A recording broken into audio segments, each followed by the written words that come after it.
Welcome to the Acceptable Accuracy Podcast. This week, we are actually without Tyler.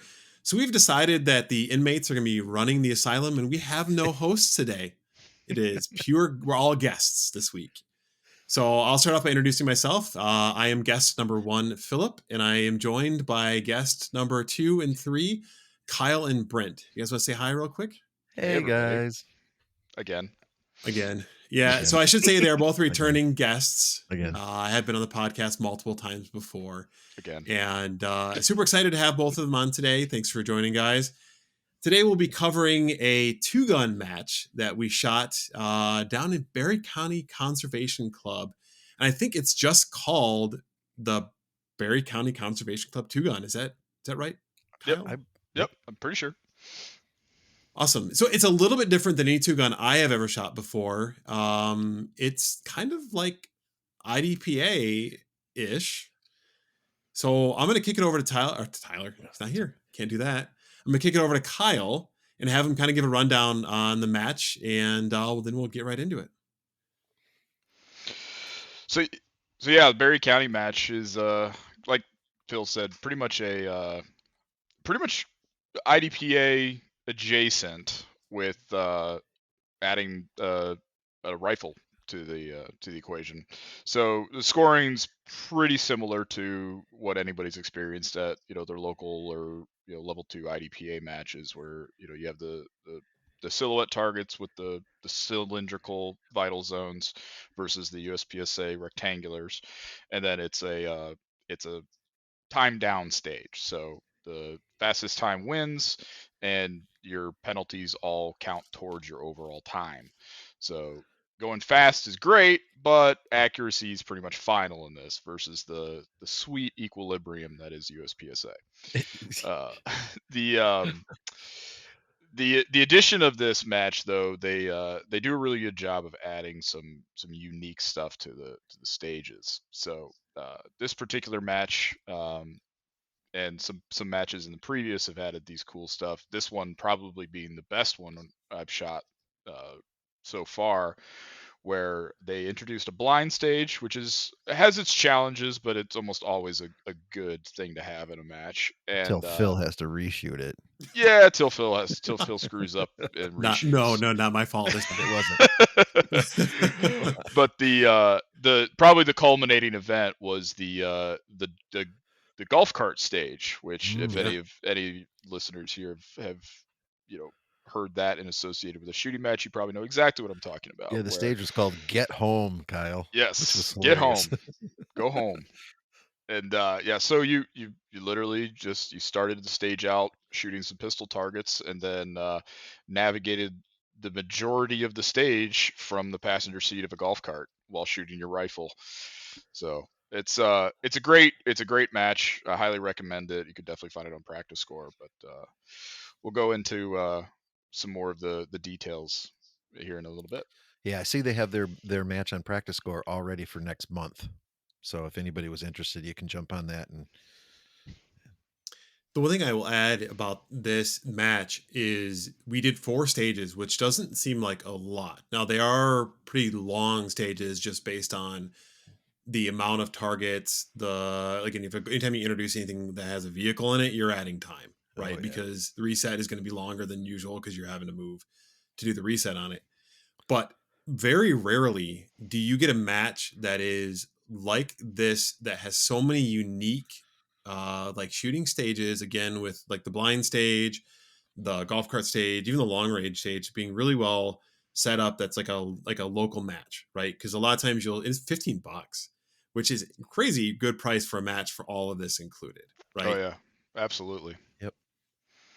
Again, so like we shoot matches we've talked about in the past, like the Wolverine 5K, Zombie Invitational. I've done other 2-guns and stuff in the past that are multi-day matches that you're paying a large sum for, that are obviously bigger with more stages, but this did a really good job of bringing a lot of that flavor into just a local match. And for me, it's 100% a local match. Like I'm saying, it's super relaxed, it's super chill. I mean, one could argue that the ROs or the SROs were a little bit too lax. Dude, we were there for fun and some trigger time and to hang out with your bros, and it was Yeah, I very, very much enjoyed it. So Yeah, it's the old adage of nobody's winning prizes or getting it- sponsorships off a match like or that. dying because Yeah, they didn't yeah, Exactly. defend Most themselves, importantly. yeah. It's not. We're not on a two-way range here. Exactly. No, that's really awesome. And I guess kind of getting right into it, we talked a little bit about the items already that made this unique, but for you guys, what stood out from this match versus other matches that you've shot before? Uh, I'll take this one. So this adding the IDPA thing to it, I blew up a couple of no shoot targets just because I'm not used to seeing black hands on something as opposed to a white no shoot like I do with USPSA. So I fell down pretty hard on that. There was a, I don't know, stage one or something like that. Very first thing I did is drop two into the head of a no shoot. It's like, what? Because then I still had three targets left, and I knew there was only three targets down there. So long story about on that one, but it's um, so that was real different for me. And I screwed that up quite a bit. And of course, even those, n- did they don't call them no shoes? So are they Non-threat is non-threats? yeah. Thank The you, God. IDPA terminology. Non-threat. So they had Cringe. those baby targets, which I think a couple of Yeah. us, I think all Oh, three of yeah. us missed one of those because it looked like a non-threat, but it was just a scoring target holding a baby. That's basically the running joke there is that the Yeah. small non-threat targets attached to threat targets are babies or Yep. puppies or your Xbox. Whatever it is, I know that I ended one. Yeah, so, yeah. so that was not good, but I do think kids are resilient, so maybe they snap back from that. I The heard. kid I heard. definitely had a ballistic helmet. That's where Yeah, he yeah. Right. rung his bell a little bit, but he's all right. Hide your kids. Hide your Yep. wife. So, and for me, like I'm saying, the scoring. What do we do at our multi guns at South Kent? We do neutralize, right? Yeah. So what probably most of us are used to is the neutralization in multi-gun, where um, usually kind of the base model of neutralize is two hits anyone or on paper scores the target. Um, our local match adds a little bit of difficulty to it with at least one shot to the A zone is required for neutralized target and one shot to the head or one shot to the head Yeah, or one. box Yeah, target. right. So the addition of the point system for this definitely makes those that accuracy more punishing Oh yes. if you're lax on that accuracy. And uh, the that's the real killer. My score, I ended somewhere in the middle of the pack overall, which is another nice thing about this match. It's there's not a lot of divisions. It's you're either open or you're not. You know, if you're shooting a bare bones M16 with an iron sighted pistol, you're in irons. If you got an optic on anything, you're in optics. So it's a really simplified kind of run what you brought match, which is something I always like.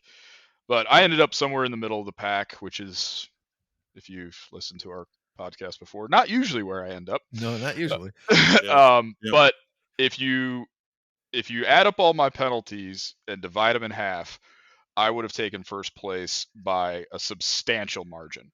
If that gives you guys the idea of how punishing these penalties can be. Yep. The uh, Especially on your longer range targets, you know, you're really used to, especially somebody that's trained in the more martial aspects of firearms and maybe a little less in the competition side of things.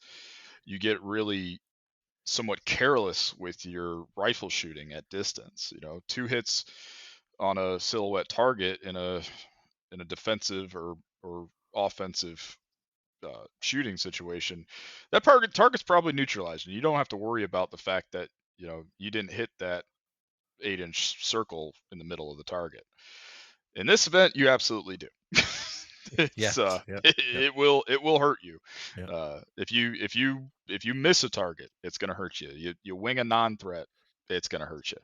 So really, shifting gears uh, with kind of the mindset of this match versus traditional matches is I hate the phrase slow is smooth, smooth is fast, because it's not true 99% of the time. But in this event, taking that little bit extra time to confirm your sight picture and follow through your shots will definitely see your improvement in your standings. I would agree. Absolutely.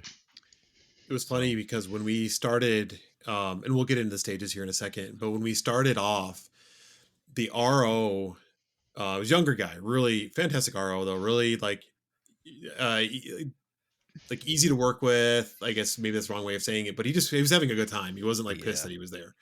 But he was like, we were talking like, yeah, we're USPSA shooter. He goes, yeah, the USPSA guys always get a ton of penalties and shoot no shoots like crazy. And I'm like, whatever, I'm not going to do that. And then similar to Kyle, at the end of the like match, looking at my penalties was like way higher than anybody else around me. I'm like, come on. Like, Yeah, I we guess were. he was right. I Self-fulfilling believe we were prophecy. right after each other on this Yeah, league. yeah. yeah, You were right. I think you were like 24 and I was 25 or something like that. Yeah, So and yeah. 23 and 24, you guys Oh, there you respectively. go. So yeah, yeah, out of 50, so still Still above the top, not bad, 50% man. line, which 54. So I'm pretty happy with that. yeah, Yeah. and but yeah, we were definitely the first place in the penalty line. Oh yeah, it was so bad. And It, and it I will. jumps pretty significantly from 22 to 23 if you look at the penalty row. If you shoot like an IDPA match where it does differ a little bit, if you shoot a non-threat target, is that what they're called, right? We Yeah, decided. Yep. Okay. If you shoot a non-threat target, it's 5-second penalty, I believe, if I'm correct. In this match, it was a 30-second penalty. So you could see how very quickly your penalties will start racking up if you Oh, do jeez. like I did on one of the stages and double tap a steel target that was painted red that did not hmm register because earlier in the match I was like, oh, I gotta shoot the small red target, and it just didn't. It was my bad for not listening. But and then what was the penalty for? Do you guys know for missing a target completely? There was no, you mean not engaging it? Yeah. Yeah, there was yeah. no penalty for that at all. Okay, just misses. So what were Just misses misses. penalized on then? Was it Miss on paper. Let me pull up the Yeah, I'm practice score here real looking at quick. that right now. It looks like yeah? Looks like a miss on paper was 10 seconds per shot. Ouch. yeah. That's a So lot. it hurts. It It does Oh really hurt. gosh, hurts. yeah. Yep. So you can see how really quickly, if you mess up, you're racking up time. And then to Kyle's point earlier, where had we maybe slowed down a bit, for sure, myself on the blind stage would have gotten a lot This more that was points. the sub gun, right? That was the Yeah. sub gun one. Yeah. That one, every stage, I think I was like, I finished like 15th or something like that in the teens. And that hmm stage, I was like 52. Yeah. That tanked my whole match And you as a shot it result. twice. And I Yeah. shot it twice, which is really embarrassing. And it's like they always say, people are always excited to reshoot the same stage. But I swear you never do wear as well as you did in the first time around. I did screw up twice in the same thing, and we'll get into it in a second. I guess with that, let's transition into the stages. Since there's only 4, I think we could probably get through them and explain to the audience what the stages were and how they broke down. So, Brent, do you want to kind of kick us off on we started on stage 4. We were squad 4. Yep. So on the long range stage, do you want to kind of give a rundown of the stage? Absolutely, man. Yeah. So the name of the stage was called Breathe. We did start out with loaded and holstered pistol. We had our magazines for our AR in a magazine box, probably 10, 15 feet away from I wouldn't call it a VTAC. It was a form of a VTAC, right? It looked like a pyramid. Yeah. Yeah. It was more like if you're familiar, like an Aztec pyramid Yeah, there you go. looking, Squared like out. like a 5-year-old drew an Aztec pyramid. That's what it looked like. Exactly, like I drew it. Definitely. Basically, you had to get your magazine. Your AR was staged underneath the Aztec pyramid, and you had to load and fire 2 rounds on steel. I'm thinking, was that 150 yards, or was it 200? It was I think 200. I think it was close to 2. It was Yeah. close to Yeah. 2. Okay, I did not range it or anything, but the key was here. So there were 6 steel targets down there, and you had to move from each target, 2 rounds on each target from a different spot on the Aztec, VTech, whatever we're calling that thing. Okay. So for me, that got really difficult because of the knee issues that I have, and so I was doing the chameleon stretched out. It was kind of dumb. Anyway, so you had to move that. Of course, if you didn't move, you're penalized. Kyle knows this. Yes. Um, Yes, I do. um, and also, what they gave us down there was a 8-inch round red steel that if you hit twice, you got 20 seconds off of your score. Was Yeah, that it didn't Yeah. really help me. it? Yeah. Well, especially got penalty 30. Yeah. Once you were done there, made your gun safe, slung it, and you ran to a port where you were shooting 3 more steel at 100 yards. Double tapping those, that was pretty easy peasy for all of us. Sling safe and sling your rifle, and then you shot between 2 barrels, and I believe there was 5 scoring targets, and there was 3 or 4 um, what are they called again? Non-shoots, non-threats, Non-threats, yeah. non-threats. Okay, I can't talk IDPA yet. I've gotten done it enough. And I got to tell you something, guys. Very first shot out of my pistol, I pounded that little baby. It was like, and I was It's like, a demon baby. I was like, Collaborator. what? What is it? Collaborators. Vibrator Yeah. baby. So then you had to place 2 shots on the, I guess you call it the 0 target, the 0 round. So there's a 0 in the head box, and there's also a 0 in the chest, the vitals. And that was that stage. I mean, we had a lot of fun, but we we like Phil was talking about, if we just slowed down, got our hits, but we're USPSA guys, so we're racing to the We end. like to go fast. We got Yeah. we got to go fast. And I know one of the questions that you sent us, Phil, was, "Hey, what would you have done different?" Well, I'm going to answer mine right now. I'd have slowed down Yeah. and got my Mhm. hits. So that was Breathe, first stage that we went to. It was funny because this one we started off on, and this was the first time shooting at any kind of distance. Actually, I guess I shot with this setup before. So I have a red dot. I switched to with magnifier, and I was very pleased with how You that did went. And really good on those 6 targets, Phil. Mhm. yeah, it was fun, and I honestly attribute a lot to that, to the upper I have is like guaranteed MOA, and I get, even out just PMC 55 grain, I get like MOA out of that thing. So, um, but ran really well. Super happy with it, and I was like, dude, this match is gonna go great.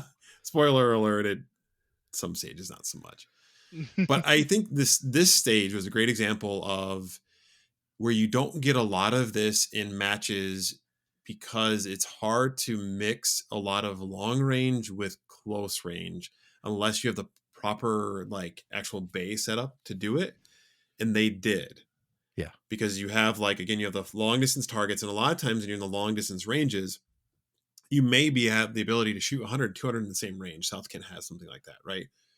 But they don't have the ability to shoot up close at South Kent necessarily without like having some risk to where your rounds are going to potentially risk or like ricochet. And this one, the way that the range was set up, it was not a problem. And if you did ricochet some stuff off the ground with the closer pistol targets, they were going into either the high berm in the back or into the woods where there was nothing. So it Right. was really unique in that way, right? Because I think like Zombies got some of that just because they have that huge berm, right? Again, this goes back to the whole fact that this kind of stage is something you would see at a bigger match. Right. Mhm. And I'll tell you what, so Phil, you did overall, you were 16th on that. Yeah. Thing. So it was, Phil, just another realization about how punishing these penalties are. Phil beat me on every stage yeah, except the subgun stage, the except blind the stage. subgun stage. I just looked Yeah, at that. it was so bad. And so that was the difference between him beating Yeah, me overall and me beating him. yeah, it was rough. Yeah, but I once did again, I really mean, bad. you I were, did Lessons learned. really bad on that you, golf cart stage. we all, everybody did. It Yeah, That was fun was, though. it was super fun. Yeah, you're like I was saying, you were 18th overall on that on Breathe, Kyle. So that's Mhm. really good too. Dang, you only and 2 slots different. Yeah, but once again though, and both of you tagged the bonus, the yeah. Mhm. bonus red steel, so you got your 20 off. So I did hit a no shoot on that one, so it was even like it was a bit of a wash, even with a negative like 10 seconds or whatever. So it helped make that up. Plus, you got to take time to take the shots at the target, and I think it was 3 for me to hit it. So Yeah, I don't know, you 5 cleaned that. seconds. You cleaned that well. Your first shot was a mic, or your first shot was a hit. Your second shot was a mic, and Yeah, then you hit it with your third shot. So Yeah, you did really well with that red dot magnifier Yep, combo. we were impressed. Little Yeah, turd. no, that was it. Again, it was a great stage, and I just came off that, and I was like, usually I start off kind of like rusty, but I was like, no, it's pretty good. And then I was like, the rest of the match is gonna go great. So It went okay for you yeah, for the rest of the yeah. match. So the rest of this the subgun match or Yeah. the subgun stage. Yeah. Okay, so any other comments about this specific stage? No, it was a great stage. Like you said, it's absolutely not normal to see a stage of this scale at a Yeah, local match, Right. and really well done. A very simple, straightforward stage, but a technically demanding one for sure. Yep.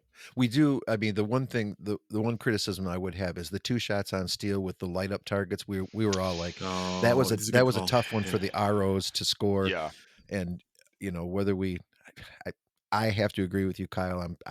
I think that there was a couple of those targets that, because Kyle shot really quickly. I mean, he was following up oh his yeah, shots quick, and so the flashing things, they don't have time to die before they reactivate. And it, like I'm saying, if those were single hits on those, that would have yeah. been I so did. I easy for did them. go back and I had a first person view camera for this match, and I did go back and watch the footage, and it was absolutely. I did not miss any of the steel shots, but the Gotcha. RO did not call for the hits. Right. You can hear this. You can hear the steel ring, and you can see the target flashing longer than the 2 seconds that they flash for. Um, so it definitely indicates a second hit. But again, no harm, no foul. I mean, No, I yeah. didn't get knocked out of my sponsorship, or didn't get to go home with my bag full of money. It's definitely something that these guys shot the stage the day before. They are out there all day in the sun with us helping, and they set up, and it was great ROs, great attitudes, Yep. fair, and definitely willing to think on their feet and move with the flies of things. But yeah, that stages like that, and this is not something unique to the Berry County match. This is something I've seen in matches in various different clubs and in different events, where it's really easy for our ROs to get sucked into those flashers. And if you require 2 hits on steel and allow shots to be sequential, it's really easy for ROs to get focused on those flashers and not be watching steel splash or listening for Right. ringing You steel. think that, and once again, like we were talking earlier, had we done our job and not been USPSA Hmm. hammered to the floor type stuff, Yep. we would have boom, let the flasher die. Boom, Yep. Yep. have be acquired and send Yeah. it. And Take that next extra time we'll take do that that. extra second and not end up with 40 seconds of penalties. Exactly. Next time we'll do that. We'll Yep. we'll remind each other to do that. So the way to solve this kind of problem that matches have done, and I think actually Badger does this. They specifically do it this way, where if you have an array that you're shooting, you shoot each one of the targets once to complete the array. So let's say I have targets 1, 2, 3. You shoot 1, 2, 3, right? yep, And then you go back and you shoot 3, 2, 1. Or if you wanted to do 1, 2, 3 again, I guess you could, because then it allows again the reset on those, especially when you have flashers, because they're most likely they're going to die off anyway by the time you get back to them, and then it's a lot easier to audibly hear the targets getting hit because you're not double tapping them. So I guess in that case you would have to go 1, 2, 3 and then 1, 2, 3 again just to restart and to allow that. And it was really windy out too. If you're 200 yards, usually like normal clear day, you're gonna hear those hits no problem. But when you got like electronic hearing protection where the wind picks up and sometimes you can't hear it because it's causing the protection to cut out. 55 grain ammo, I think most of us are shooting. You don't always hear the report of it, right? Where again, like Kyle, like you're saying, with your recording, you're going to get all that, right? Mhm. So, right. yep, So yeah, like I'm saying, no. When I say criticism, it was only I. How do I say that nicely? Love the match going back. That's what I'm saying. it's, Yeah. 100%. it's Yeah. Yeah, Something that doesn't something to ruin be it. considerate of Yep. as a competitor. right. If you got ROs that are trying their absolute best to be fair and give you the same treatment as every other competitor, things like this are not something that the ROs need to fix. you need to adjust your shooting style Right. to fit the match. Right. You're right, Kyle. And we will next time. We will slow For that sure. down. Yep. Yep. Awesome. No, that's a good stage. So we went from like the long range stage to one of the closer in range bays that would be considered like your traditional pistol bay. This one was called left, right, under, and They're real imaginative with their stage names. I I will love say it. that. Love it. yeah, and Kyle, if you want to get into it, explain why it's left, right, Yeah. under. So another unique thing that you don't see at all the local matches, pretty much every stage that we shot had some kind of Gimmick. gimmick to it. Yeah. You know, with the exception of the long range stage, with the long range aspect of it being the gimmick, you had the up down center or left right center had the gimmick of you had 3 steel challenge plates, red, blue, and green. And at the start of the stage, when the RO hit that button, he flashed you a card of your array that you were required to shoot those targets. So, you know, red, blue, green, green, blue, red, however the card was laid out. And you had to remember that order through the whole stage because those are the last 3 targets to engage. So you moved forward from your start position. Starting on the right side of barrels, you had a close range non-threat with a partial hardcover target behind that, and then 2 longer distance, you know, about 25-yard rifle targets. Engage those 2. Move to the left side of the barrel. Close range. Hey, was that a head only target on that one? Yeah, it was a Yeah, hardcover headshot only. hardcover headshot only, and that target was anywhere in the head was considered the down 0. So that was kind of the traditional, you know, 2 hits anywhere to neutralize for us, but only a head box. And then you had 2 partial hardcover targets, shoulders and above, and a no shoot in between. After shooting those, you then had to, much to Brett's chagrin, get down into the prone again and shoot under a wall with 3 more kind of hardcover targets again.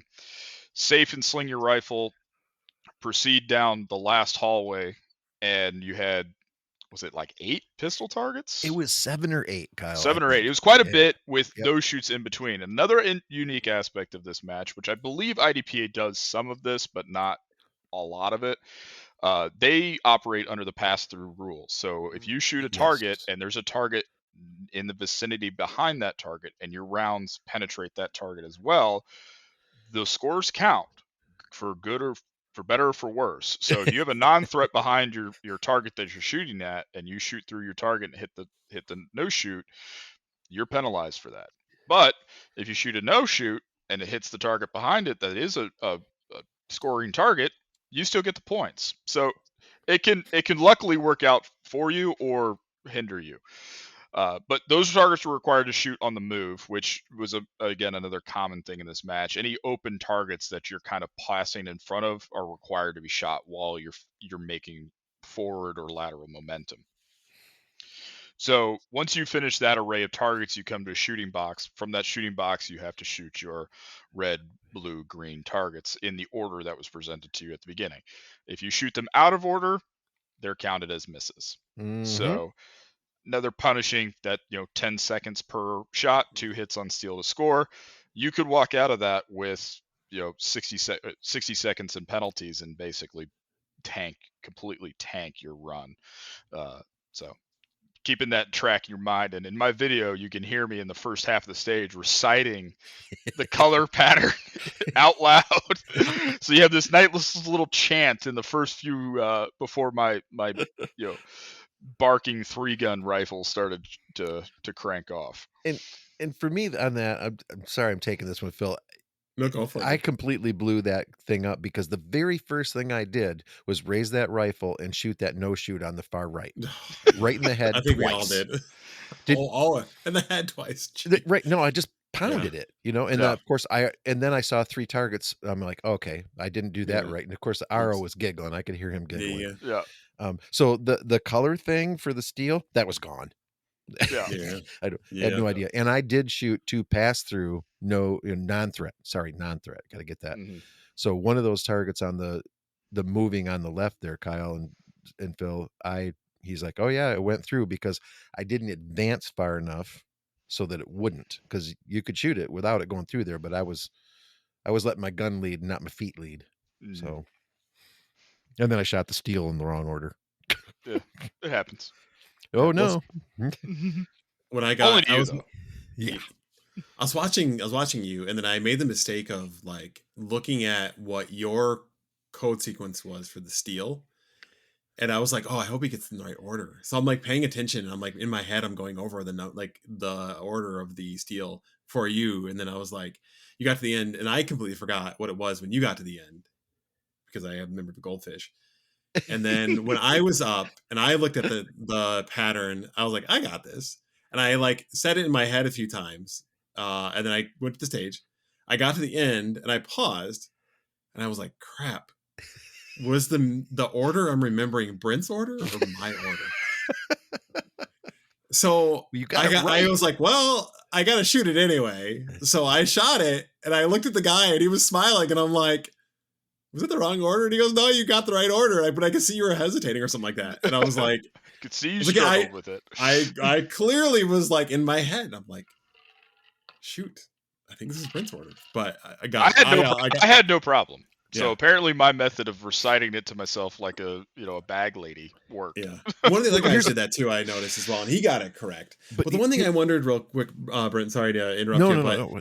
if you, so some matches will give you this opportunity, whatever tools that you have on you, you're allowed to use for the stage, right? So like, let's say in theory, if you had a cell phone on you, you could take a photo of it. Now that's going to slow you down because you have to pull it out at the end or Significantly. whatever. But I was like, dude, if you had a marker on you and you could mark it on your hand, Mhm. again, like it's slowing you down, so you're taking a time penalty as a result, but you're also writing down what it is on your hand. But what I kind of don't know if they idiot would allow that or not. what kind of idiot can't remember 3 colors in the order? It's literally it's because I shot so poorly, but here's the sad part. I know the order now. Oh, really? I don't remember Some Like, mine. I but and remember. Brent, sometimes people have to do, you know, people are 5 twice because kindergarten is really hard. Well, I'm still waiting for kindergarten. So, no, it was that was a super fun. I I'm gonna say this right now. I loved what it did to me, and I told you guys this when we were kind of, debriefing afterwards, but I loved what it made me do physically, and I gotta do more of that because I just either gotta put up or shut up on this. I can't wait for knees to replace themselves, and I'm certainly Mm. not getting any younger. So, um, But it you were smart about it though. I On when you went prone and then getting back up, and you even told the RO what you oh, were yeah. going to do. So for those of you that don't know, I've replaced knee and I'm probably another knee on the way, and I have a hard time. I can't get up using my, how do I say that nicely? Just my feet. I have to get up like a toddler. I have to use my hands to stand up so my legs are underneath me and then I can stand up. Yeah. And I can do that really quickly. I'm strong. But of course, you can't have a loaded gun in your hand while you're doing that. So, like Phil was saying, I told the RO, I said, when I'm done with this, so I'm going to put my gun on safe. I'm going to leave it on the ground. I'm going to stand up. Then I'm going to get my gun. He goes, if you do it safe, I don't care how you do it. So that's how I have to do it. Yeah, and I appreciate that about this match where they obviously we had shot a stage already, so they knew what you were capable of. Mhm. And he's like, as long as you do it safe, you're fine. Because technically, there's like you have a gun on the ground, Right. but we all have guns on the ground because you're shooting prone. No matter what, you're going to end up with a gun on the ground. And it's not like you were abandoning it or dropped it. You were again working within your limitations, and then picking up the gun and being safe with it, right? Limitations. He said limitations. Yeah. Says you're limited, Brent. Well, Yeah, I do Take shoot that. limited in USPSA. there you go. Limited optics. But again, it was really cool. The RO was like, yeah, no problem. Right. And I think Like on saying, a lot of matches that may have a really strict rule book, like, no, you can't do that. right. Yeah. And like saying, when I told him that, I mean, and Yeah. even USPSA, there is a way that you can set a gun down. So it's kind of weird. Hmm. But anyway, so But I'll do this. Phil, yeah. would you like to tape sub gun anyway? I would love to take this stage. Please, I was actually please planning take on this it, stage. and I actually intentionally let you guys do the Oh, first two did you? stages so You that I could bugger. do this stage because I screwed up so royally bad on this twice. And for the record, guys, I had to go first on this. So That Yes. yes, yeah. So subgun only, blind stage, which was cool. Number one, to have one of those to begin with anyway. And then they gave you a ton of options on this, the how you could shoot it. So you could shoot it either traditionally with your rifle, which is a centerfire, like tapered cartridge, like 5.56 typically, right? AR-AK. Yeah, exactly. And then you could also, and then you could shoot it, and then when you went, you could transition to your pistol. I can't remember if they had like a limitation on how much ammo you had. There were definitely some targets you had to shoot with pistol because Yeah, it was no, it still was close. just we Yep. at this stage or at this match they have a state or match rule where any yellow painted targets are pistol targets Pistol. only, Yep, whether correct. they're pistol or whether they're paper or they're steel. So like on the first stage, the last pistol targets all had yellow head boxes on it because the shots were going to be not against a berm. They wanted to be sure that rifles were not being shot into the ground. So, and then steel targets, any yellow painted steel is usually going to be too close for safe engagement for the shooter, RO, or let's be honest, the integrity of the steel. These guys Yeah. buy these steel on their own. For most match directors, that's privately owned or at least owned by the club. And if you damage that steel shooting too close, or if you're a wacko that brings M855 to Green to a tips. match, Yeah. green tips, and pit mark their stage, you should be buying them a new steel target. Agreed. And a snow cone. And a snow cone. And a snow cone. So you blind stage. So again, you're a rifle, pistol, traditional. You could shoot the whole thing with just pistol if you wanted to, which I believe is what you did, Brent. Is that right? I did. Yes, sir. Yep. So again, if you're really strong in pistol like Brent is, you can choose to do it. It makes it a little more. It makes it simpler. But he then beat you at least. Yeah. And then the unique aspect to this stage was if you owned a PCC, or I guess a subgun in this case, they're calling it, you could bring that with you and you could shoot it through the stage and then shoot the whole thing with just that. And if you wanted to, if you ran out of ammo, didn't want to reload, then you could transition to your pistol as well. So both Kyle and I opted to bring PCCs with us and shoot the stage with PCC only, because anytime I'm given an option to do something like that and I have the tool to meet the stage, I'm probably going to do it because it's fun, right? Mm-hmm. So anyway, we get going into the stage. It's a blind stage. So you walk in. There's like 30 something, I think, total shots through the stage. 35 total. Yep. And I got a 40 round bag, so I'm like, oh yeah, no problem. I'll be able to make it through. And if I don't, then I'll just transition to pistol, and it'll be fun. I only brought one mag with me for my PCC. I thought I had a second one. I did not. But it was 40 round. Anyway. PPS. So I go in, I get around the corner, and it's all like IDPA rules, slicing the pie and that kind of stuff. So I'm shooting the targets. I go by the first array. That was where my first set of mistakes was, because they had the baby being held by a baby with a no shoot on it, or non-threat baby being held by a target that you're supposed to shoot. My mind saw the hand and it was up, that was printed on there, and said, "Don't shoot that target." Me too. It didn't see that there was a little baby target that was crazy. Me too. Yep. So yeah. But aren't you Although, to be fair, only one of our 6-man squad shot that target. Yeah. So true. Maybe we need to be careful about that guy. But aren't you proud of me that I didn't come out there and tell you guys that it was there? I am. I was proud of you. Okay. I was proud of you. So you wanted to. You didn't wanted even so didn't bad even I register me with me. Yeah, that I didn't do that. So I moved on. I go into the next. You kind of go down the hallway. You're facing into the left berm.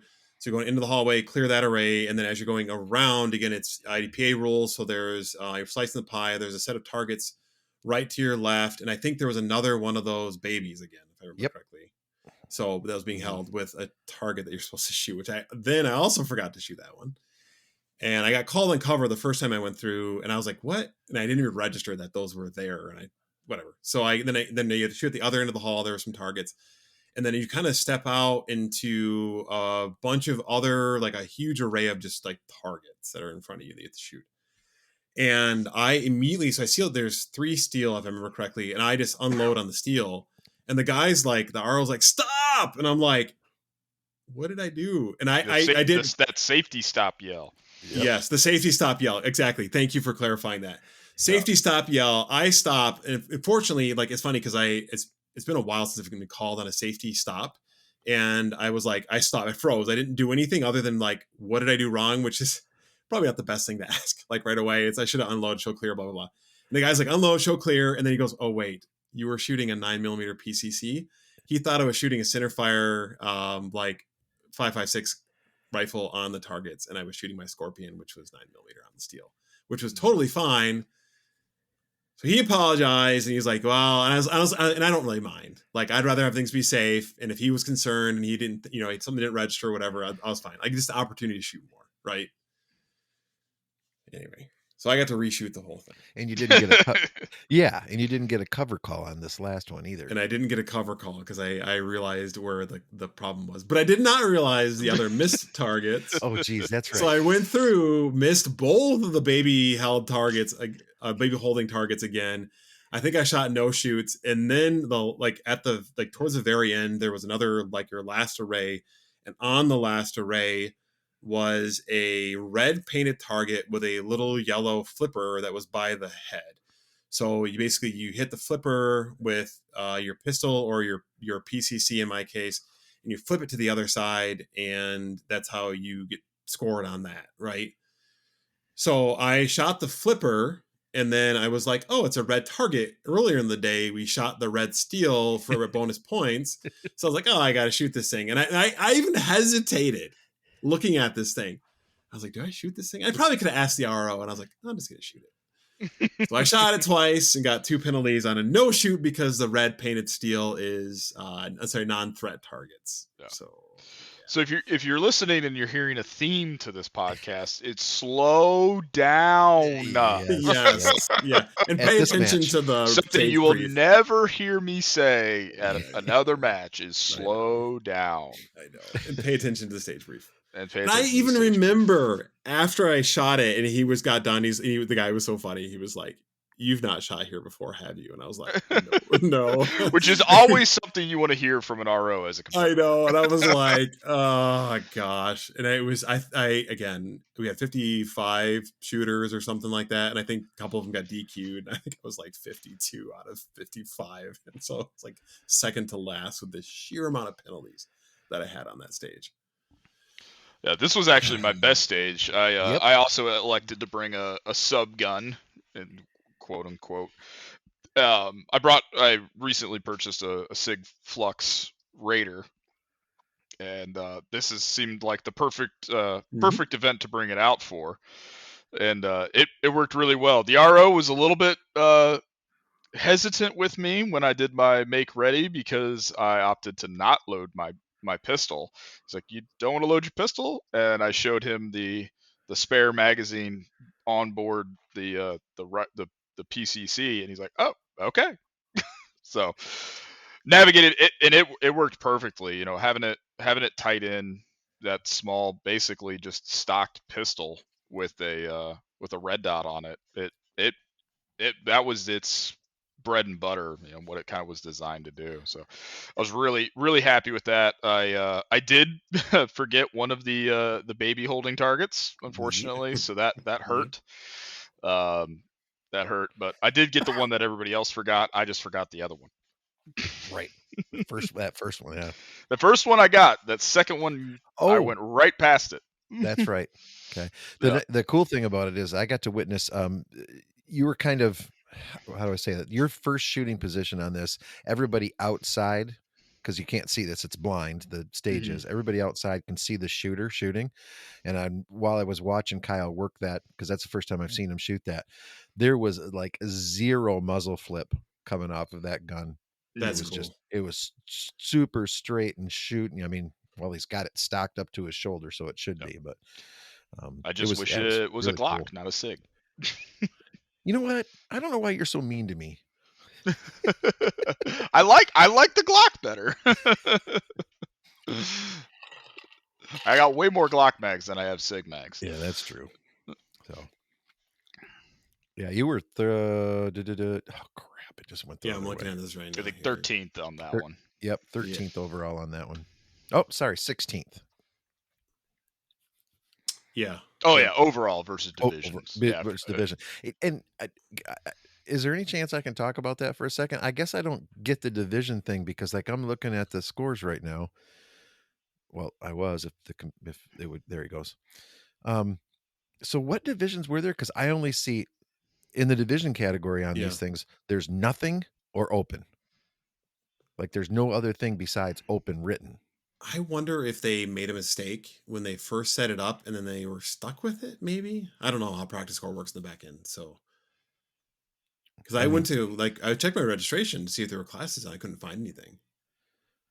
yeah, we can't see. Well, we could see it on the next one, but yeah, typically. So I think this is the third or fourth time I've shot this match. I missed last year, but I shot the previous year a few times, and I just can't remember if it was 3 times or 4 times, or two or 3 times I shot there. But previously in the divisions were like I said, the irons or the open. It was if you had iron sights on all your stuff, you shot in irons. If you had Mm, optics on anything, pistol or rifle, you shot in open. So maybe just some practice score, tomfoolery, yeah. glitch in the matrix. Oh, and before I forget, I misspoke, guys. That anybody that's listening, their multi-gun match is not open yet. I looked at it, and it's one of their action pistol matches that is open on practice score. So I apologize. That was gotcha. Yeah, this not will it. be up this month on Tuesday. So maybe Okay. by then it'll be open. Okay. Well, hey, it's open. Yeah. Whatever. Yeah. So even like I'm saying, look at these scores. The only thing that is in the divisions that reads anything besides blank says open in it. You guys don't show it at all. I do. Yeah. Oh, It's kind of weird, that but is weird. once again, this was about fun, and what Kyle say? We didn't lose a bag of money or anything, and nobody Right. got killed. So Yeah. Yeah. And I think for me too, this really kind of made me realize about how important it is to slow down a little bit. yeah, Because especially realizing it was a blind stage, I kind of went in, I was like, let's go, let's shoot all the things instead of trying to pay attention, right? If I'd gone just a little bit slower, my time would not have been as great. But man, looking at penalties here, I was the second worst in penalties. So one guy had 166 seconds in penalties. I had 138 seconds in penalties wow. on this stage alone, putting me at 45th. I actually thought it was lower out of 54 people. So I yeah, think. Hold on a second. Yeah, doesn't that figure? I was 28th because I had so many penalties in that. man, yeah. 30, 35 no hits on target. Like, how do I do that? So who knows? Who knows? Yeah, it looks like I got called on a tactical priority on that. I don't remember that call being made. A tactical priority. What in the crap is a tactical priority? Yeah, that's one of those IDPA-isms that you have to shoot Oh, the targets in order. But the order is pretty subjective to me. I really wish stuff like that would get eliminated from competiting, because sure. it's really subjective to the shooter's perspective that the Mhm. RO or the stage designer can't necessarily account for. And or Oh, and correction, sorry, I'm looking at the wrong person. I clicked on the wrong name. I was gonna say because I thought I thought I shot that in order. you did shoot it in order. I think you got a cover call, didn't you? A 5-second cover call. Uh, Maybe not. I did. No, I made I heard both you guys get your cover calls, so I made sure I hugged the corners of those walls. Right. Yep. Yeah, and actually look for targets, unlike me. Nope, just one penalty for no hits on target. Gotcha. 35 seconds. Yeah. Yeah, you did well on that. Yep. Yeah, And man, then 4 points down. that's really So good. That's That's really good, very good. Kyle. yep. For like, so for those who don't understand, points down is if you get outside of the, like, there's a circle on the head and a circle in the chest on these targets, on the shoot targets or the threat targets. If you're in the circle, it's 0, and then there's like another like blob around that or whatever, that's 1 down, right? Hmm. And then there's 3 down after that, right? I think that's it. Yep. Yep. And each one of those down, so you like lose seconds basically as a result of it. And getting only 4 down on that many targets is really good. Very. Very good. And what place did you get on that one, Kyle? Was it 13th in 16th overall. Yeah. 13th in my division, which Gotcha. again, 16th overall. Yeah. Whatever that division was. Yeah. We'll just say 16th overall. Yeah, and man, I tell you, if you had like again hadn't had the miss, man, I would have. Yeah, I mean that would have been a, a booster for sure. Like I said, the penalties of this match are punishing. Yep. All right. Anything on that stage before we move on to the final stage that we shot? I don't think so. All right, Brent, you're back up, dude. So Give us a rundown on the get home stage. absolutely. So get home stage is the golf cart stage. You start with your your pistol is loaded and holstered. You have a rifle that's bolt forward in the back of a golf cart.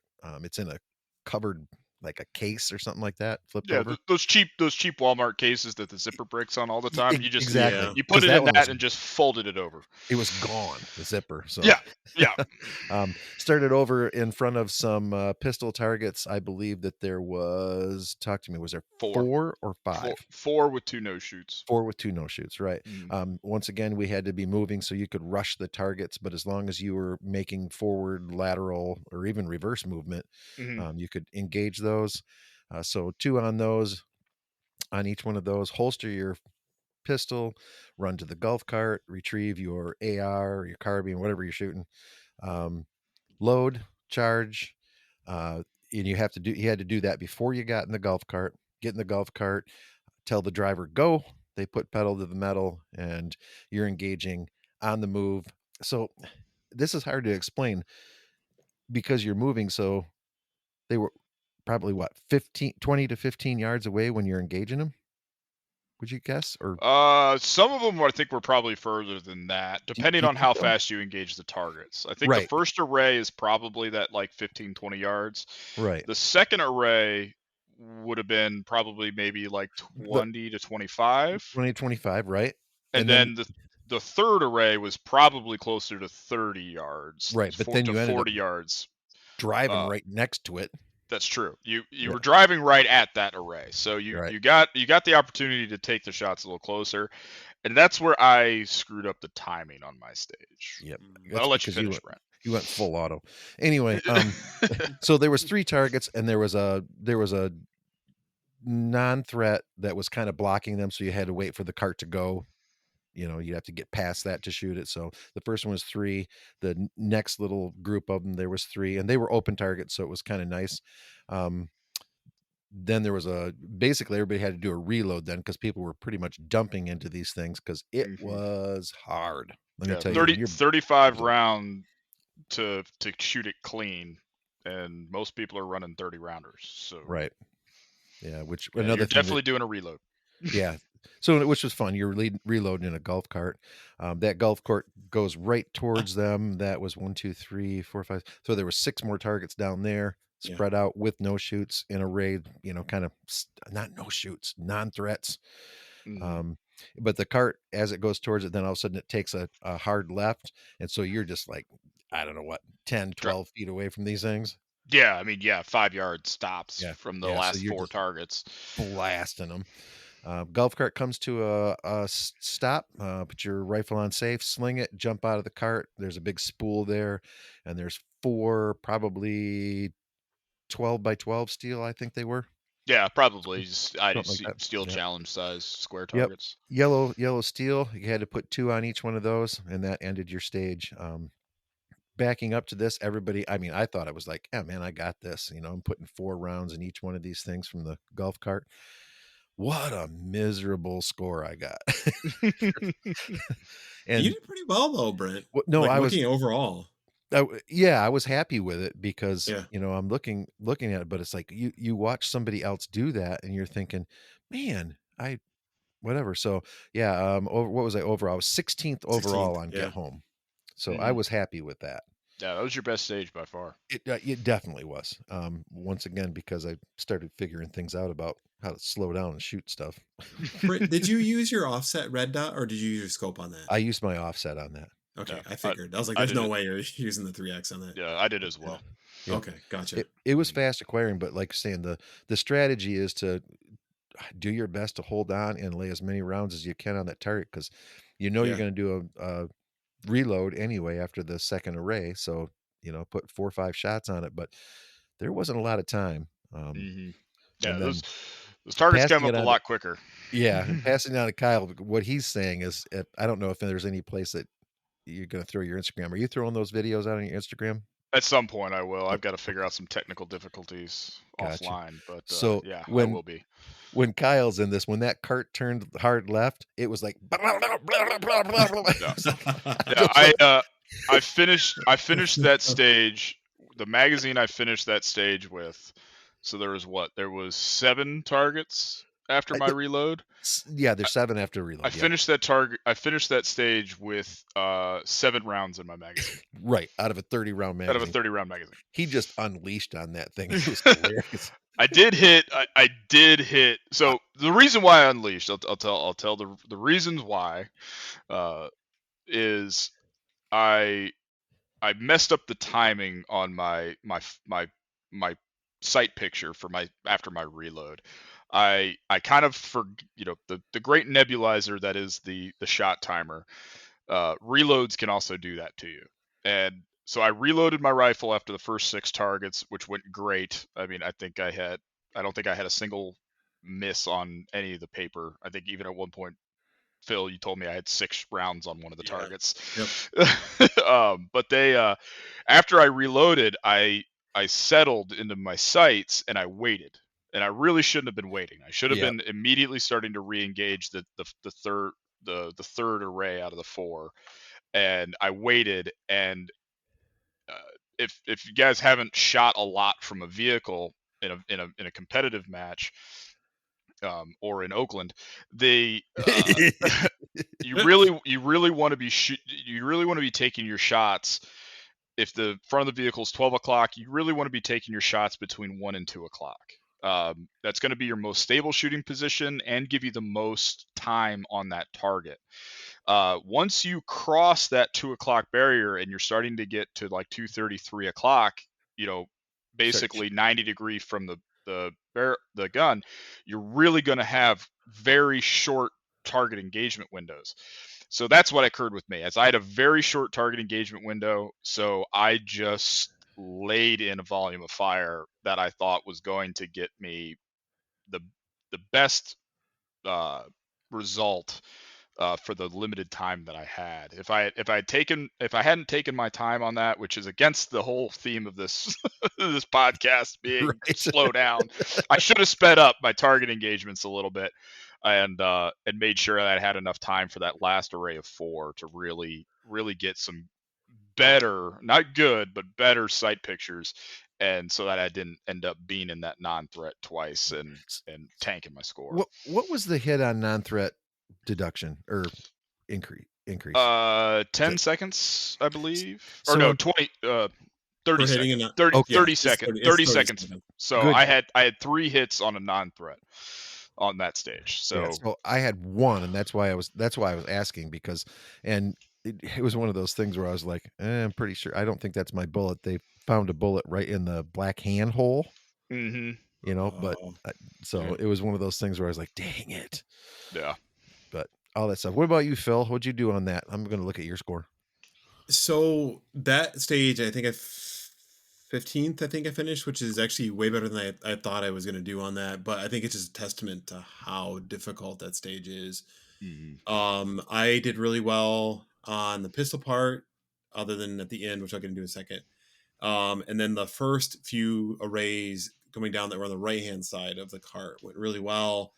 I think everybody was pretty much down points on that, but I think I hit every target twice. I don't think I had any misses on that until the last set of arrays.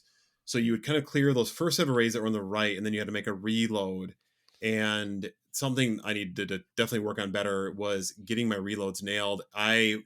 Number one, I pulled from my hip, and there's somebody next to me, and I put my elbow right into the driver, and I actually apologized to him because I'm from the West Michigan and I'm Dutch, so we do that. So I'm like, dude, I'm sorry. And I pulling out of there, pull it in, and then that's already delaying me because I get hung up. I go to reseat the mag, and I jam it in there, and it won't seat. So I'm like, it took me like 3 pushes to get the thing to really get in there. So by the time I did that, I was delayed on the last few targets. So I like pulled up and just unloaded as many as I could see. And one of them had been occluded by a no shoot at the time. So I had one target I didn't even get a chance to shoot at all. Gotcha. And then I think I forgot how many misses at the end I had. It says your total misses you had 30 seconds deduction miss on paper on your score on that. Yeah. Which is not So, bad. No. Yeah. And so again, it could have been a lot better if I had nailed the reload. And I think like Kyle was saying that day too, he's like, if you pull from your chest rig, which we were running, which most people didn't, but we did because we were practicing for the Badger, you can get a lot quicker reload on that. The other thing I thought about too was I think I'll probably always toss a 40 round mag in my bag going forward. Yeah. And I'm not trying to game the thing, but like honestly, if you have the equipment, use it, and then I may not have had to done a reload with 40, so would have been tight. Yeah, but Kyle, I was even thinking like people had a D60, dude. You would not have had to do a reload. Well, that's what the RO said, is that he ran his D60 for that stage the day for the staff shoot the day before, and I was like, yeah, that would have been clutch right there. Especially, I think the 40 round probably would have been clutch because you get you don't add too much weight to the gun, because shooting from a vehicle, adding that extra 30 rounds, that extra pound of ammunition to your gun, when you're unsupported in a vehicle across grass, you're shooting, your sight picture is going to fluctuate a lot more with a heavier gun. And that's, like I said, during a reset portion, was talking with one of the other competitors, and Brent, I was like, well, there's a reason why most of the time vehicles with guns, they're mounted and they're belt fed. Yeah. And it was even in a caliber that starts with 5. Yes. And I was thinking too, with like, I guess you would have a weight issue still, but if you had even coupled mags, again, you're still having a weight issue. You'd have maybe a little bit less weight because you're not dealing with a full drum mag instead of just like, dude, straight mags or whatever. Phil, that is exactly. I had it in my hand and I went, there's no way I'm going to use this. And I put it back in my box. Yeah. That would have been fantastic to have. But dumb question. Does anybody know or think they know the name of the RO that we had? I know Brad was one of them. He's the older guy. Oh, yeah. It wasn't a unique name. I remember that. It was kind of a unique name, but I do not remember it. Freeman, was it? It wasn't Freeman, was it? Yeah, whoever that was did really well. Well, because I'm looking, and do you know Brad's last name? I do not. Okay, I do not. I know he shot at. He shoots at South Kent with us. He shot at South Kent quite a few times. Yeah, that dude took 4th. Yeah, man, I'm gonna have to punch him in his arm next time I see him. Yeah, give him a dead leg before he goes out to compete. Yeah, but again, it's like this is one of those stages where when are you going to do this at anything other than a large match? Yeah, right. And $15 again, that best $15 I think I spent in a long time. Yeah, hands down. Absolutely. And once again, I'm going to go back to the whole thing I'm about the community, but just being with you guys and just having that fun, it was relaxed. And the best part about it, I told you guys this, I didn't have to run it. Yeah. Well, here's another kind of caveat, or not a caveat, but an addition to kind of just the impressiveness of this match. I believe this is only the 3rd year they've run this match. Oh, they're doing great, man. I'm not. I don't know that for sure. I don't know if they ran some like smaller you know, kind of invite only style matches before opening it up on practice score. But I do remember shooting one of the matches 2 years ago and hearing that uh, that was either their like second or third time they'd ever run the match.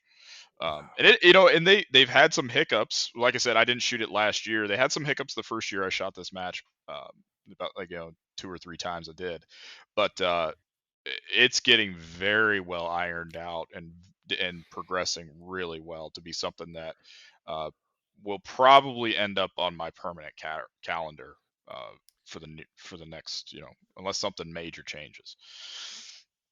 Yeah, No, I will go as much as I can. How about you, Phil? Yeah, no, I was gonna say it's hard around here to get, because obviously we have multi gun in South Kent. The ranges that we do it on are super long, so it's hard to get a combination of all those things unless you go to a major match. But this allows you to get a lot of that experience in for the bigger matches that you want. And honestly, that's kind of one of the reasons I went to this. But after shooting it again, it was a lot of fun. So I don't necessarily obviously use it for practicing for bigger matches, but I think just going to it because it is a well designed set of stages and a well run match. The other thing I don't think we mentioned either was they have an RO day. That's Friday evening, I think, correct? I believe And so. then, yep. That's a new development that I haven't experienced yet. So And then the ROs, all they're doing is ROing the next day. They're not shooting. So they're focused on ROing the whole time. You get the same RO. RO travels with you. yep, Obviously, it's always a challenge because if our one RO is changing, doing one stage one way and another stage differently, then you could run into some Exactly. issues. What's the So only maybe other? keep, That's the only other yeah, suggestion I'd make to them is to have right, stage arrows so that they're all run the same way. yep, because then you get consistency, right? But again, we're not competing for anything, so I Nope. really don't. It doesn't bother me, and our ROs were fantastic, Yep. so Yep. not no complaints really there. And again, if they wanted to do, so I guess the thing I was going to say is I hope that this continues, which I don't think there's any reason for them to stop. But and I don't know if they do a championship for the year or if they're going to try turning it into a bigger match, multi-day match or whatever. But I could see them totally doing something like that. And the ranges that we shot at there were like the four ranges that we were at. I think there was another range down there as well, right? So they could have been five there. yeah, I think they have the golf cart that was the 2 stage. Basically, it was the last bay on that line of bays. That short rifle range, Yep. the 200-yard range, and then I think there's four more like 25-yard pistol bays Oh. on that. And then before you get Yeah. to those bays, there's another like kind of like our desert stage at South Kent, kind of just wider than it is deep. I think they have another one like that, kind of over near the parking area. And, Right. and if they leverage all of those, that's a lot of stages for one day, especially considering how long they can make those stages. And I think most people would be fine with that.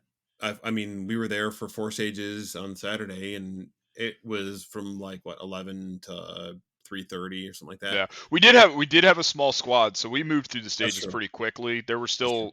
still two squads shooting when we were leaving Right. to go pack up our vehicles. But Right. um, yeah, I mean, if you started at 9 o'clock or 10 o'clock, safety brief at 9, shooting at nine Yep. thirty, you could easily get through 5 stages before 5 o'clock. Yeah, and Certainly. then do another five the second day, similar Yeah. to like I guess zombie we get a little more done than that, but So, yeah, yeah, I'm looking at overhead of that, guys. It looks like they got 10 pistol bays. nice. The the one that the one that was right by the dumpster, the first one that you come to when you drive in there is a Hmm. substantial one. It's like too wide. Oh, So it's interesting. pretty cool. But and of course that last one is where we shot the 4 steel on the get home one. They had it. Hmm. Yeah. So yeah, they got a great club here, man. This is a Well, Yeah. yeah, and to that point, Brent, like how many clubs allow you to have a match where you're shooting out of a golf cart, right. I especially in West Michigan? I That have one, shot out of the The Gator. conservatively estimating hundreds of matches I've shot, you know, in the 250 range probably. I think I've done it. I think I've shot out of a moving vehicle 3 times. Yeah. The last time I did it was at MTC up north, and the guy that run at the Wolverine 5K and the guy that runs it is also one of the owners of MTC. So there, it's not like a public club where there's members. The members do pay to get in, but it's owned by somebody. It's not owned by like the Right. members of the club, Yeah. right? It's So not a he does whatever he wants driven. because it's his club. Right. Mhm. So I do know South Kent back in the day. One time took the gator or the brush hog, I guess it is, and they started it downrange. So as you were leaving the targets, you know what I'm saying? Mhm. Mhm.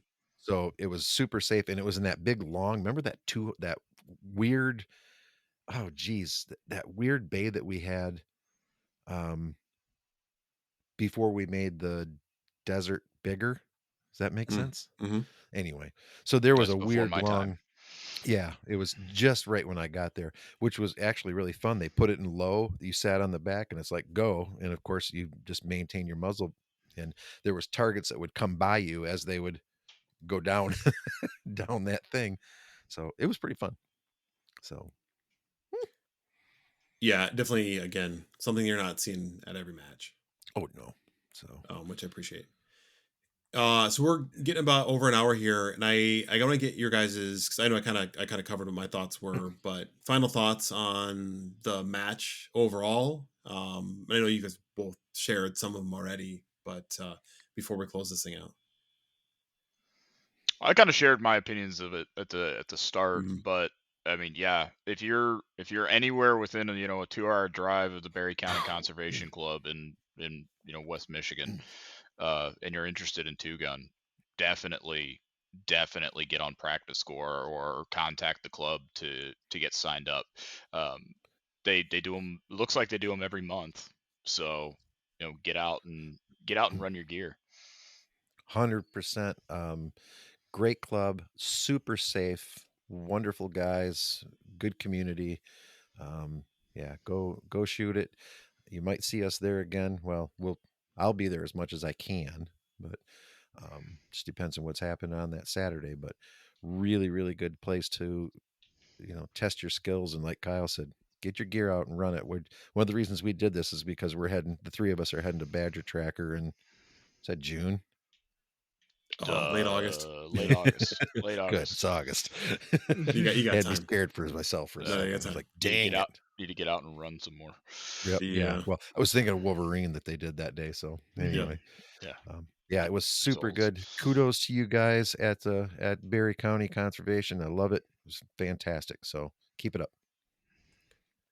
Yeah, I again just echoing your thoughts on closing it out here real quick with just thoughts on the match was you don't get a lot of this stuff because they were very safe. Again, everything is really well done, but there's a lot of clubs that don't, they're like, no, we can't do this. They don't want to take a risk on a match that's a little bit more technical, but also is a lot more rewarding, right? Um, and again, because they're creating their own rule set, then they can kind of do things the way that they want to, and they're not bound by like USPSA strength is in its rule book and it's in within the qualifiers, right? It's very things very specific. And with this, because they can kind of set things how they want to, then it does create a more interest from that perspective. Again, especially if you're just kind of trying to get out to shoot your equipment and get used to shooting a 2-gun match and you don't necessarily care about competitive, like again the competitive equity was fine, but again you're always going to have little things here and there because the golf cart can go one speed, you may hit a bump or something like that. They ran the same course or they might not start at the right time. You're always going to have these small little things that wouldn't necessarily fly in a USPSA match. Right. So Right. but Right. that's Right. okay, and I think Yep. that's why Yeah. both sides of those matches are good or are fun to shoot because you get both, right? Well, it pushed me so much because of the IDPA style rules and the scorekeeping and stuff. Like saying the multi gun stuff that I shoot, it's neutralize. It's shooting USPSA targets. It's using white targets for no shoots. So this was really good for me to freaking open your eyes up, Brent, and pay attention to what's going on and not plaster the head of that first non-threat. You know. which I did.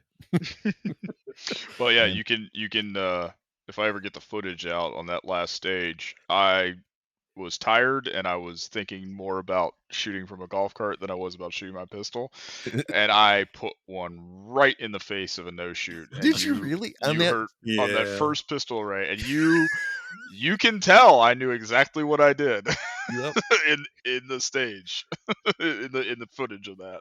that's awesome. So Yeah, and honestly, I think that's a lot of the fun too, is because there is so low pressure on shooting this match from like a finished perspective, and you're not trying to make a classifier, you're not trying to figure out where did I end with somebody else. And again, it first time there, so nobody expects to let's say win the thing. It makes it fun, and when you shoot the no shoot in the face or the non-threat, you're like, okay, that stinks, but it's yeah, kind of funny. That and is funny. They're and all I will collaborators anyway. If I absolutely, shot them, they're collaborators and they deserve to be Right? shot. and they're They were resilient. secret. Kids And are they're resilient. and kids are resilient if you're Kids are Brent. Kids resilient. You know, could have shot him in the diaper. Yeah. The one thing I will say is it's kind of funny because we call USPSA, United States Practical Shooting Association. I think this multi-gun match was more practical about running the gear that most Yeah, people have. Absolutely. You know what I'm saying? Because, well, Kyle, you were running pretty slick. Did you Yeah. run your war belt, Phil? I can't remember. You did, I didn't you? did. Yeah, yep. Okay. Yeah. Well, Kyle went slick. He went side holster and two mag Yep. holders on his thing, Yeah. like I he's ran walking it. down the street. Yeah. I tried to, and that's definitely something I'm gonna do. Like I said, this is gonna be probably in my permanent rotation for monthly attendance. Because I really do, I have my another differences of opinion when it comes to certain scoring and target Hmm. priority and things like that, but that's part of the game, and at the end of the day this is a game, but Yeah. it it's definitely something that is going to be more useful for somebody that is looking for a martial aspect of training Yep. without getting too far into that rule book. Like you said, Yep. USPSA lives and dies by the rule book. IDPA is probably even more strict on the rule set things where, Yeah, cover you know, and target accusation and all yeah, that, and yeah. I mean, Yeah, having to no shoot a pistol that comes factory with 15 rounds, but you can only put 10 into it, right. Yeah. to make it more even. And when you really get to the brass tacks, if you as a match director go, we thought about fair and considered against it. You know, Yeah, it's it's real world, dude. you really get to be more an individual event rather than considering the complete competitor base. That there'll always be somebody that games the system and Oh yeah. wins the match, but when you don't have the pressure of you know placements and sponsorships and prize tables and things like that, if you really can make a good uh, competitive training event Mhm. that lets you get out test gear that maybe you're not able to do at your home range, or you maybe you lack the training knowledge to structure your personal time on the range to really get out and shake down gear. Because I mean, it's been years since I ran slick kit like that, where Mhm. just a very simple chest rig, belt mounted gear, and it's but that's always been my mentality with true like martial aspects. Like, I'm not going to put on a war belt, I'm probably not going to put on a plate carrier, not a ballistic helmet. I'm probably going to be out with a backwards baseball cap, a chest rig, and a couple of pistol mags, and maybe an extra AR mag in my back pocket, and that's what the realistic aspect of it for me. So Yep. I like to shoot a match where that kind of mentality is encouraged, Right. where run what you brung. If you want to show up in full battle rattle, your nods clipped to your ballistic helmet with your 13-pound Mark 18 with your can on it, and your D60, and your leg your 80s SWAT style leg pouch, that you're not going to get looked at sideways. Nope, not at No. all. I'll So, look at you sideways, but I'll well, still yeah. shoot with you. No, we'll look at you sideways, then I'll go check out your gear, so Yeah. that'll be fun too. Phil, were you That- trying to get I'm just, because yeah. you're like the reshoot king of this Yeah. match. Um, were you trying to get a reshoot when you poked the guy in the ribs while you're in the golf cart? No, that was completely unintentional. I should have Thinking tried. interference. I know, like I, the cart like veers off the side and tips over. I should have just grabbed the wheel and yanked it Oh, jeez. when I got to the Yeah. end. So one thing I wanted to bring up earlier, I'm sure you guys looked at the score. Did you see number 1 and number 2? So, I didn't even look at it. I knew I okay. wasn't anywhere near So that. right, so Rock was number 2, Yeah, and a gentleman, Jeff was number 1. Check yeah, these scores out. Jeff was 334.35, Rock was 334.38. yeah. I've shot with Rock before, and gentlemen and the single lady listening to this podcast, if you go to this match and you get to watch Rock shoot, uh, you are going to be overwhelmed because you will not expect that name to match that shooter. No, or the equipment that he or was the or the running. equipment Yeah, or the equipment Yeah. I mean, because he will look like a spectator. yes, yeah. he doesn't You're even like, yeah. "Hey, who's this bro?" Yeah, he's just some guy, and he comes out and he will wipe the floor with you. Yep. Yes. Anyway.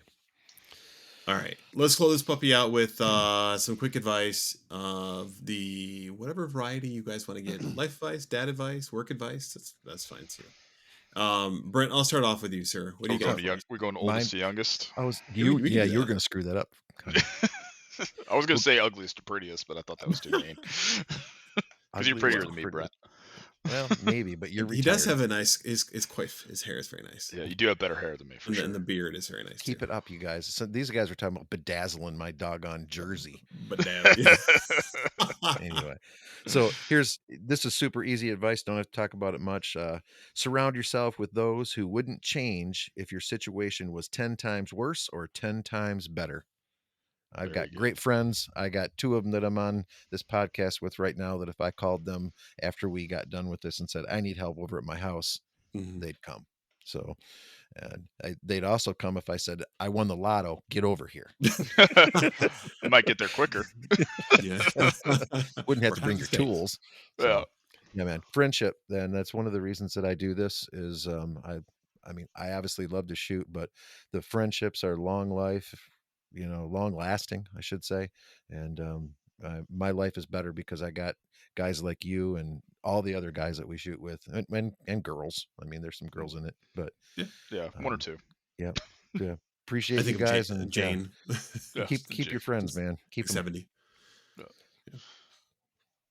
So I'll middle here for Phil. The kind of going along lines, knowing who your friends are and keeping them close, but also, your time is your most Mm. valuable commodity. Don't trade it for anything. Just whatever. Keep it keep it sacred. Don't waste your time doing things that aren't building to goals or bringing you happiness, or bringing you peace is probably a better saying. Hedonism is a killer. But Mm. as everybody likes to point out in this podcast, and I'm sure listeners have heard, I'm 35 and retired, not because I'm independently wealthy. I do have a very good situation with my partner and my past financial responsibilities, but I'm not rolling in the dough. But I live very comfortably but frugally, but it allows me to go out and shoot matches, go visit family, do things that I want to do that are going to be a lot more important than picking up another overtime shift, or you know staying at the store for another day and a half, or doing a late night inventory.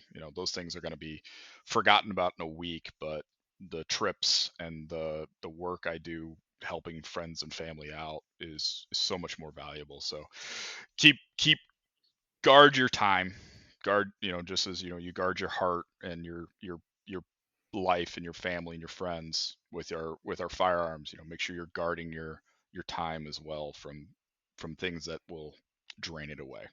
Mm. It's interesting that you pointed that out, and I guess I didn't really. I thought about it before, but now you've kind of really framed it. You chose to take the time that was given for, like, with you for your retirement. I'm using bunny ears over here. because you're so young, and be productive with it. You could have easily chosen to sit on your couch at home, eating Cheetos and posting on Reddit, but instead you chose to go out and do stuff, which is huge. So, Oh, thanks. no, that's awesome. Yeah, man. Yeah, it's about being productive, and everybody's productive in different ways, and like I see, like I do everybody, work. I do work longer hours now that I'm retired than I ever did when I was getting paid for exactly. it. And I guess what I was gonna say too is that, like, because Brent and I work, full-time jobs, and sometimes Brent works 2 full-time jobs or 3 or 3 or 4 during the spring of every year. But the thing I guess I'll add for my advice there too is making sure that as guys especially, we let stress build up, and we don't necessarily have a way to like off gas it, for lack of a better term, or to release the valve. Make sure that you are being and finding, I guess, off of kind of piggyback on what Kyle was saying, is you're using your time well to de-stress yourself, and but also while like building up a skill set too. So whether that's, again, helping out family, building, renovating a house, or going and shooting a match outside, or hanging out with your buddies, golfing is fine too, right? Like, whoa. No, sorry. No. No. Golf is a willful Okay. misuse of a good rifle range. Absolutely. Yes. Okay. You know, fine. No long golfing, range a shooting, pickleball. it's like golf, but for men. That's Yeah. right. At least sporting clays or something. Okay. Anyway, Phil, sorry. Yeah, no, you're good. Just don't let the stress build up, and find a way to relieve that stress. Like, what is that valve for you to open up to relieve that stress? Yeah. Because I know, like, I personally can, like, I can tell when I haven't been shooting in a while, because like I can kind of become a jerk around the house, and I'm a lot shorter than I normally am, and then I'll go shooting, I come back, and I can tell that, like, my ability to deal with stuff that maybe annoys me, like, is way better. So You're never shorter, dude. that's fair. That's Tyler's job. Oh, He's not here. So anyway, speaking of the lack of hosts, because we don't have any hosts today, Kyle, you want to close us out? Sure, I'll close this out. Yeah. All right, everybody. Thanks for watching or listening to the Acceptable Accuracy podcast. You can find us on Podbeam, Spotify, YouTube, Apple, all the places that you normally find your podcasts. I want to thank Brent for joining us today, and Phil for filling in as a guest. No problem. On talking about the Berry County Conservation Club 2-gun outlaw match. Thanks for listening, everybody. Have a great night. Good night, all. See ya.